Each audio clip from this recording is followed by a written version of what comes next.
Hello everyone, part 2ಗೆ ಸ್ವಾಗತ. ನೀವು ಅನ್ಕೊಳ್ಬಹುದು ಇವಳು ಚೀಲ ಇಟ್ಕೊಂಡು ಎಲ್ಲಿಗೆ ಹೋಗ್ತಿದ್ದಲ್ಲ ಅಂತ. ಹಾಗಾದ್ರೆ ನೀವು ಫುಲ್ ವಿಡಿಯೋ ನೋಡಿ. ನಾನೀಗ ಬಂದಿರೋದು ಸಗಣಿ ತಗೊಂಡು ಹೋಗ್ಲಿಕ್ಕೆ.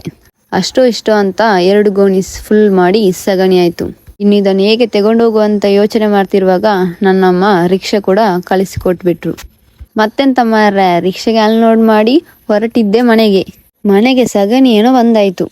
ಬನ್ನಿ, ಇನ್ನೊಂದು ಕೆಲಸ ಬಾಕಿ ಉಂಟು, ಅದನ್ನು ಸ್ವಲ್ಪ ಮುಗಿಸುವ. ನೋಡಿ ಒಣ ಎಲೆ ಎಷ್ಟುಂಟಂತ. ಹಾಗಾದ್ರೆ ಕೆಲಸ ಸ್ಟಾರ್ಟ್ ಮಾಡುವಲ್ಲ.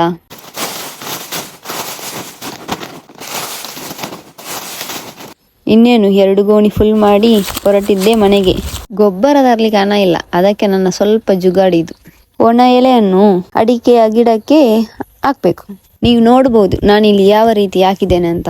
ಮತ್ತೆ ಏನ್ ಹಾಕ್ಬೇಕಂತ ಹೇಳ್ತೀನಿ ಬನ್ನಿ. ಒಂದು ಬಕೆಟ್ ತಗೊಂಡು ಅದಕ್ಕೆ ಅರ್ಧ ಸಗಣಿ ಹಾಕೊಂಡು ನೀರ್ ಹಾಕಿ ಆದ್ಮೇಲೆ ಅದನ್ನು ಮಿಕ್ಸ್ ಮಾಡ್ಬೇಕು. ಮತ್ತೆಂತ ಯೋಚನೆ ಮಾಡ್ತಿದ್ದೀರಾ?